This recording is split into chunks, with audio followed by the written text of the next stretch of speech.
Қайырлы күн баршаларыңызға. Сіздермен бірге Таңжарқын менің каналыма қош келдіңіздер. Бүгін малина қосылған кереметтей творожный пирог әзірлейміз. Пирогымыздың жасалу жолы өте оңай, әрі дәмі де өте дәмді болып шығады. Пирогымыздың ортасы осылай шығады, әдемі болып. Ең алдымен пирогымыздың қамырын елеп дайындап аламыз. Ұнымызды міндетті түрде електен өткізіп аламыз. Ұнымыздың үстіне қатты морозилькте тұрған сары майымызды салып, ұнымызбен араластыра отырып теркамыздан өткізіп аламыз. Малина қосылған творожный пирогымыздың құрамына не қосқаным, қанша граммнан қосқаным барлығын описание бөліміне жазып қалдырамын. Майларымыз егер осылай қатты болса, тез өтеді. Осылай бір келкі ғып, майларымның барлығын өткізіп алдым. Енді майымыз бен ұнымызды біріктіріп, крошка жасап аламыз, араластыра отырып. Осылай араластырып алды, крошка жасап. Енді разрыхлитель қопсытқышымызды қосамыз. Тағы да жақсылап араластырамыз. Осылай араластырып алып, ортасын ашып аламыз. Енді шекеріміз бен жұмыртқамызды жақсылап біріктіріп, бөлек ыдысымызға араластырып, шекеріміз ергенше жақсылап араластырып аламыз. Осылай жақсылап араластырып алдым, шекеріміз еріді. Енді ұнымыздың ортасын ашып алған, ұнымыздың ортасына құйып, енді жақсылап тағы да араластырып, жұмыртқамыз бен ұндарымызды біріктіріп, біріккенше басы қамырымызды илеп аламыз. Қатты күш салмаймыз. Қамырымыз біріксе болғаны. Осылай араластыра отырып, қамырымызды илеп аламыз. Менің YouTube каналыма тіркелмеген болсаңыздар, тіркеліп, қоңырауша белгісін басып қойсаңыздар, әрбір жаңадан салған видеоларымды бірінші болып көре алатын боласыздар. Осылай қамырымызды біріктіріп илеп алдық. Енді пакетімізге салып, тоңазытқышымызға 1-2 сағатқа қойып аламыз. Қойып алдық. Енді салмамызды дайындаймыз. Бізге қажетті заттарымыз көрсетілген. Мен творожный пирогымыздың бір келкі әдем болғанын қалап, бірденен блендерімізге салып, бір келкі ғып өткізіп аламыз. Блендерімізді алып, үстіне творогымызды, сүзбемізді саламыз.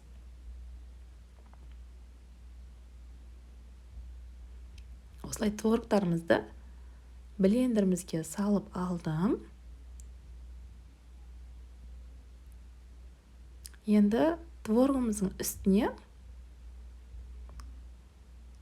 жұмыртқамызды саламыз. Үстіне шекерімізді саламыз.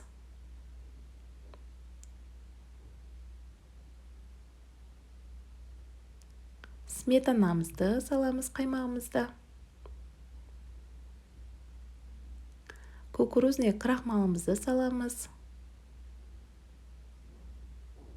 Енді блендерімізді барлығын салып алды. Енді блендерімізді доқа қосып, жақсылап бір келкі болғанша қосып, араластырып аламыз. Осылай бір келкі әдемі болып шығады.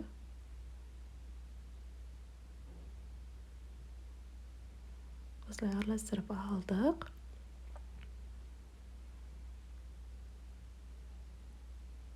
Осылай бір келкі әдемі болып шықты. Енді салмамызды, творогымызды дайындап алдық.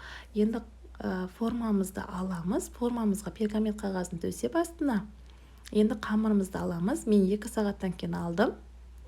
Оқтауымызбен сәл ғана жайып аламыз. Қатты болып тұр. 2 сағатта өше қамырымыз қатқан. Сәл ұн сеуіп отыра қамырымызды жаямыз. Осылай сәл ғана жайып алып, қамырымызды формамызға салып, жақсылап жайып аламыз. Шет-шетіне де шығарып жаямыз қамырымызды. Қазір салмамызды, творогымыз құйғанда шет-шетіне ақ кетпейді әрі.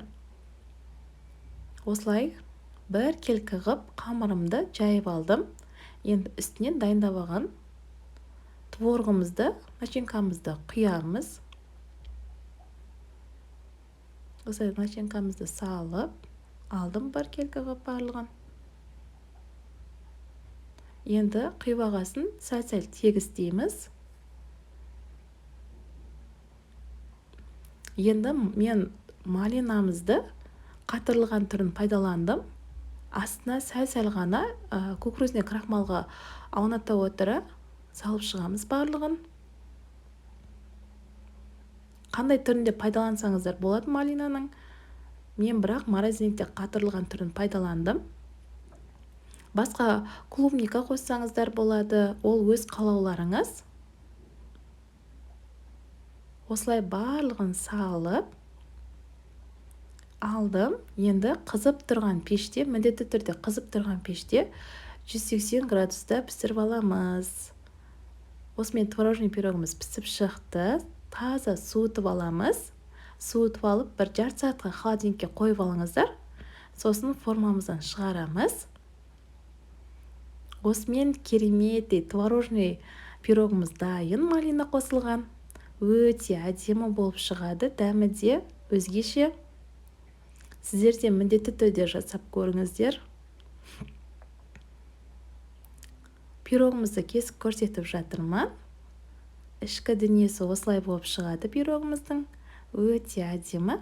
Сұрақтарыңыз болып жатса, егер комментарий бөліміне жазып қалдырыңыздар. Сіздермен бірге болған Таңжарқын. Қош сау болыңыздар.